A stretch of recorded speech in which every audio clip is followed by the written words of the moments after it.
Hey guys, I'll just, we started our first practice today and just kind of open it up for any questions, get right to it. So front row middle, Dave. Ryan, is trying to solidify your offensive line, so many things are important, but is that maybe one of the top priorities for you this spring, is solidifying that offensive front? Yeah, on offense, when you look at who we have coming back, guys have played, but we don't have a lot of guys who have a lot of, starting experience. So 4 guys in the front, we lost. But, Wyatt came through and played a little bit down the stretch for us, which was huge. Brandon Bowen's coming back off that injury. He has experience. So we do have some guys with experience, but solidifying it up front is going to be really important for us. Yeah, I wanted to ask you more about Brandon Bowen. He played really well a couple years ago before he got hurt. Right. If you could talk about him at right tackle, and also the difficulty of trying to put your line together with Jonah Jackson not being here yet. I'm sure he's going to be a big part of what you guys do this fall. Yeah, he's going to provide some depth for us. But, Brandon suffered that injury. It was tough for him to come back. Had a couple surgeries and procedures done to make sure that he got right. And we wanted to make sure before we put him out there he was ready. We feel like he's ready now. He's had a good offseason. So this is going to be really important for us, not just him playing, but also his leadership, because he has been on the field. He has started games for us. So we're going to need him to step up in a big way this spring. Josh Myers at center, do you feel very confident about him there, and just what do you want to say about Josh Myers? Yeah, Josh, we were ready to kind of, have him play some center down the stretch for us in the bowl game and move Mike Jordan to left guard. So we were ready to do that. He had worked all season kind of for that opportunity. Never quite presented itself down the stretch for us. So this is a huge spring for him to go win a job. But there's a lot of guys competing for spots in there. And so it starts today. We don't have pads on, so we're just installing today, but guys are moving around with a lot of energy. Far left, front row, pitch. Ryan, obviously there's new people every spring practice, but there's so much new this time. How important is spring practice as far as, learning names, even getting to know everybody, getting to know what they're about? How important is that? Very important. Yeah, very important. Anytime you have your first practice on the field doing football, it's critical. Yeah, I mean, we had a great off season, and during the off season, I think a lot of guys stepped up as leaders. But now we're kind of going to a new phase here, which is spring practice, and during that, we have to find out who the guys are that we can count on, because we did lose a lot of guys. So guys are going to have to step up. I was excited to see the defense run around today. Had a lot of energy out there, and so. But first day of practice, no pads, mostly installing and just teaching guys the techniques and fundamentals. Second row left, Ari. Hey Ryan, first day out there with Justin Fields. Impressions? How did he look? And what's your plan with quarterbacks moving forward? Is there going to be a battle? Just the whole rundown. Yeah, it's going to be a battle. Day one, and the way that we kind of look at it is this is spring practice, but it's the first practice leading up to the first game of the season, and it's a progression along the way. The guys were out there. We were splitting up the reps, and guys during the spring. Mike's going to roll those guys in and out, so everyone's competing. I thought it was a good start, though. The guys are, learning this offense. Matt's been in it for a year, but hasn't really run it with the ones. He had an opportunity today to do that. I thought that was good. Justin is a quick learner. He's a sharp guy. He's done a nice job in the meetings, and so it was good to get out there and kind of feel what this group can handle. Who are they? What's their identity going to be? Day one, so it's hard to tell, but it's not going to be the same. 2 years ago with JT at quarterback and the guys that we had, that was a different feel. Last year was a different feel, so it's exciting to see what this is going to be like. One other question.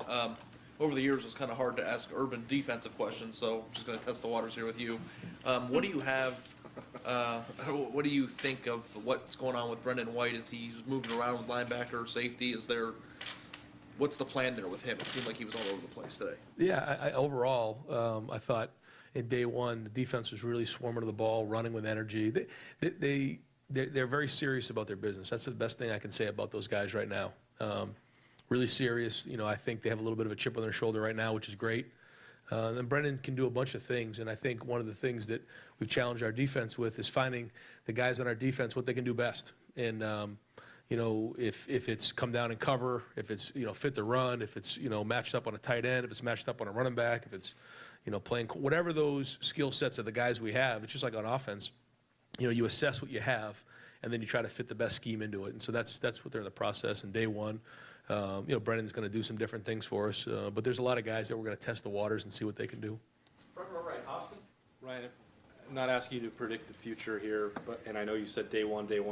Yeah. But with the quarterbacks and how important that position is, Is your preference to leave spring with a clear depth chart, or would you rather have a competition in August? Does it matter to you? No, I don't really have a preference. No, I mean, the more competition, the better for us at all positions. Anytime you have competition, it's healthy, and I don't think that needs to be done right off the bat. But the guys are going to get they're going to get their reps and they're going to go, and you just don't know how it's going to play out. It's one thing I learned a long time ago is to kind of do all that early on doesn't help at all. It doesn't do anybody any good. You just don't know what's going to happen. A guy could step off a curb and sprain their ankle, or you just don't know. And so getting to that first game is a long journey. So we'll take it as it goes. And if one guy wins the job, then he deserves to. Then we'll do that. If not, then we'll keep letting him compete. But that's not the focus right now. The focus is installing the offense, letting them compete, letting them learn, and also they have to feel like they're allowed to fail, because if you fail, you learn. If you're afraid to fail because you're going to win or lose the job, then you're not getting better at a fast enough rate. So, want to understand those guys are in this thing, they're learning it, they're going to make mistakes. Who can learn from their mistakes the best usually wins the job. We see so little in practice generally, and we can see 1 hour, like, oh, a couple balls were sailed. Do they look nervous to you early? Is that just par for the course for a normal spring practice? Yeah, no, I thought they threw well. I think if we look at our completion percentage overall, it was pretty good. Yeah, there was still some balls that, go over what everybody said, but day one, spacing, timing, especially like the first few periods, sometimes you see a ball, sail, but that's all normal. Shoot, that's like that in the NFL. But as practice went on, I thought the timing was good. I thought the ball came out, well. Obviously, there's a ton of things to improve. We got a long way to go. But for day one, I was pretty encouraged. Second row right, Rob. Ryan, like you said, it's the first step to the drive, the first game. A lot of people out there are going to be wondering, how's this going to look different? How's this look different to what Urban did? Are you tweaking what he did? What imprint are you putting on this team, even as we have day one here? Yeah, like I said before, the infrastructure and the culture is what it is. That's like saying we're going to change, our inside zone scheme. It's been good and it's time tested, and I believe in it. So that's going to be our culture and our infrastructure moving forward. But along the way, there's different changes here and there, and over time, those little changes add up. But for me to come in and just start making, crazy changes just to say it's mine, I'm not going to do that. The kids in the program came here for a reason. They love this culture. They love the program. They love the people around the program. And so we just keep assessing it. And every team takes on different personalities. So as things go and the journey to this, this 2019 season happens, we make adjustments from there. And then, my thought is that maybe in a couple years there is quite a few changes, but the infrastructure and what's here is not going to change. Specifics that you can give to the fan out there, so what might be different that you're going to do a little differently? Well, I mean, for one, our defense is going to look different. We obviously made a change there, and it's just assess the situation. Not an easy decision, but that was a major deal. And so, we had a bunch of new guys into the program. So I think that's major. Looking hard at some of the way we're recruiting in that way, but again, anytime there's a different leader, there's different personality, and my personality is different than coaches, and so it'll continue to be. But so yeah, I mean, anything in particular in terms of how I'm going to work every day? No, I mean it's kind of the way it is. It's always been. That's always the way I've coached too. Third row right, Tony. Ryan, regarding that difference with the defense, what was it from your perspective as an offensive guy to want this kind of defense? Well, I look at our speed, I look at our guys on defense, I look at our linebackers, and I just see a bunch of guys who can really run to the ball. I think they're really athletic, they're really strong, they're really powerful. And I think, when you force a team to kind of work the ball down the field, you forced guys to really, sometimes to check the ball down and take the underneath stuff. And we have really good linebackers and guys who can rally to the ball and really make it hard for teams to score. I think that's important. But then also having the ability to challenge. We have some really good cover guys and always have here. So mixing those two things up, I think, are important. But then also making it simple so guys can play fast and the front four can go get the quarterback. So I think when you mix all that up, that's kind of what we want. That's the mentality we want, and that's the philosophy. Front row right, Bill. What was it like for you today? First time as a head coach, it's your team now officially. What was it like just emotionally for you? It kind of fell right back into the way it was early in the season, in the preseason and then the first couple games. And Quinn was on the mic, and Mick was running the strength and conditioning, and that was just kind of the way it was. And so got into a rhythm there those 2 months. So we kind of jumped right back into that. The way we do our off-season program, too, is very similar to practice. So, the way we start practice and the way the guys stretch and things like that. So it was pretty natural. And then I do have to force myself to make sure I'm walking down to the defensive side every now and again to make sure I'm keeping an eye on all that because, my natural reaction is just to go down to the quarterbacks and get those guys going. But no, overall it was good. And was there one thing that stuck out to you today, just as you observed overall your team? Yeah, I thought the energy was excellent. Yeah. And again, I said it to Mick over and over again. I think we have some serious, mature guys on our team. I just see it. They have a purpose when they're on the field. Sometimes you get with teams and they're just kind of out there. They don't quite understand, why they're out there and the purpose that they have each day. I don't feel that with this group. I think we have a good group. I think we're still establishing leadership, but overall, good energy and a good start. Third row left, Dan. Ryan, you just talked about how you have to force yourself to go work with the defense. Kind of how do you view this in terms of overseeing a quarterback competition and having been a quarterback coach? How do you kind of view it in terms of between being involved in it yourself and delegating to Mike Gerson? Yeah, I think it's a feel.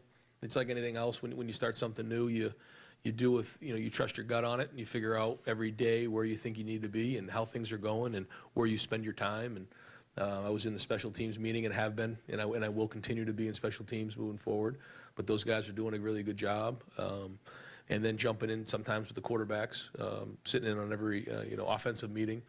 But then, going in there and sticking my head in there. But that's one of the things that, the reasons why, when you hire, keep Larry Johnson and Greg Madison and Jeff Hafley and those guys, you trust them to do their job. And, but I think special teams allows me a chance to be around the guys on defense. And then being down there and spending time with them, even when we're not on the field is important. Have you decided yet whether you're going to continue to call offensive plays this season, or are you going to delegate to Mike and Kevin in that regard? Yeah, we've talked about it. I think I'm going to allow some of the guys to call plays in the spring. My inclination is that I am going to call plays, though, next year.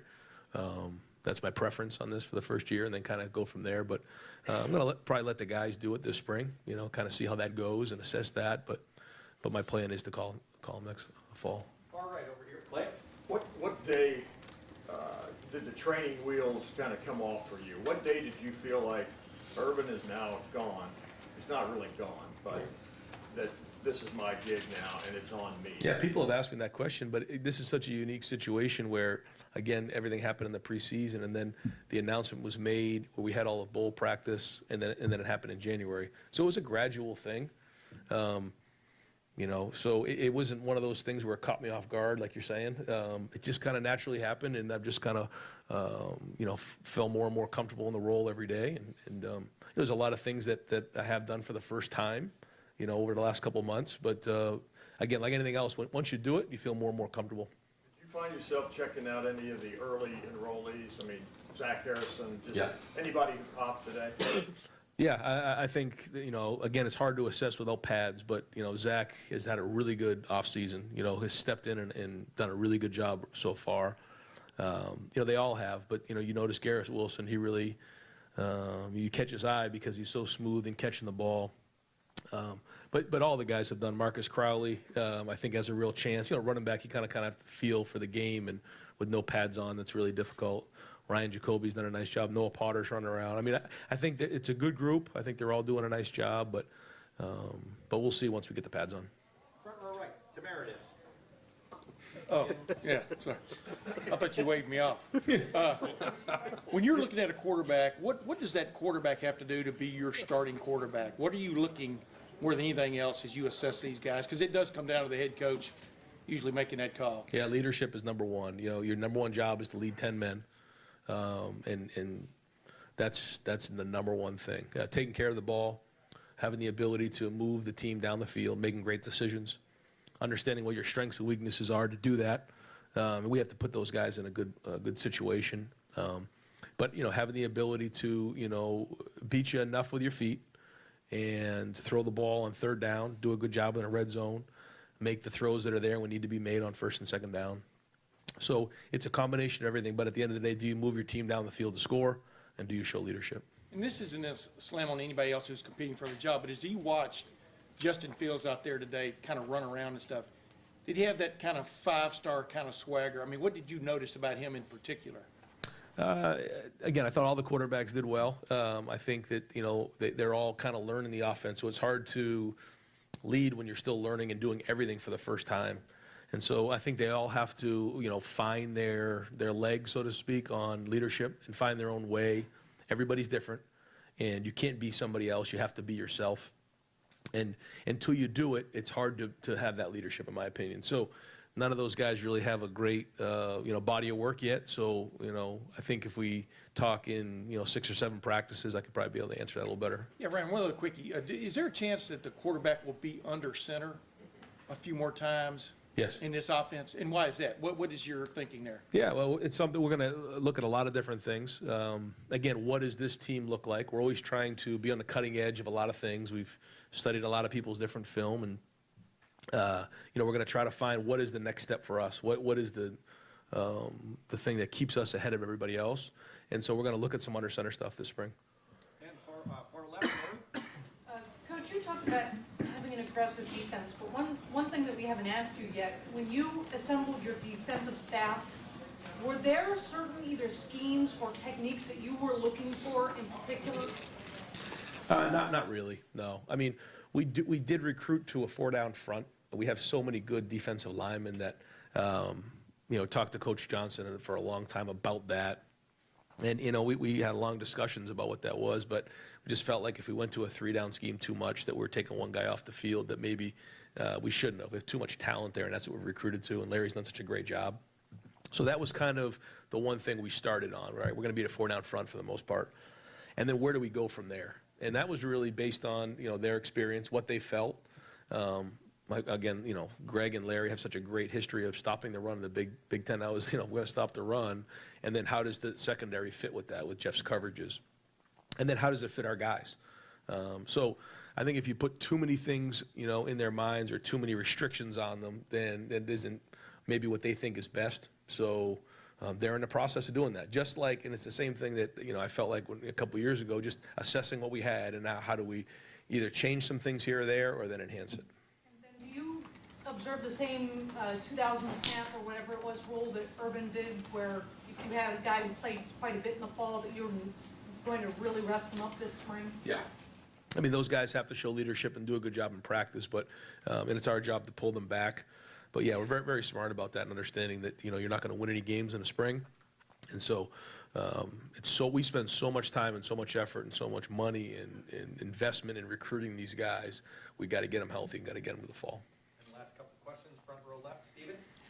With J.K. Dobbins, is there any expectation as far as the type of load he'll carry this season in comparison to last year? Yeah, we've talked about it. I had a nice conversation with J.K. the other day, and he's the back now, and so I think he'll tell you maybe a little bit last year he was looking for home runs because he was kind of splitting reps with Mike or whatever, and so he's going to have to make those 5-yard, 6-yard hard runs where he's going to finish them for 7 or 8, and maybe not try to hit that home run. So I think that's important. So his carries are going to be up, and he's going to be the lead dog, and then we got to find some depth there. And there's a lot of guys behind him that haven't done anything, so they got to prove themselves and win some backup positions, and then hopefully the more we can provide, we can get those guys going this spring, we can create more depth and take some off his plate. But the plan going in right now is he's going to be the back. So is his plan more just like being in physical shape to be able to carry that type of load, or are you still kind of using him the same way, or is it more of a rest situation for him to get him ready for that? This spring? Yeah, it's there's nothing really there with JK that we need to go find out what he can and can't do. He's going to work really hard to get himself in shape and healthy and ready to roll and do a good job this spring and whatever adjustments we make and new concepts we might put in, but we won't be running the heck out of him this spring. And final questions, front row left, Doug. These first couple aren't really questions because they're for the benefit of the group.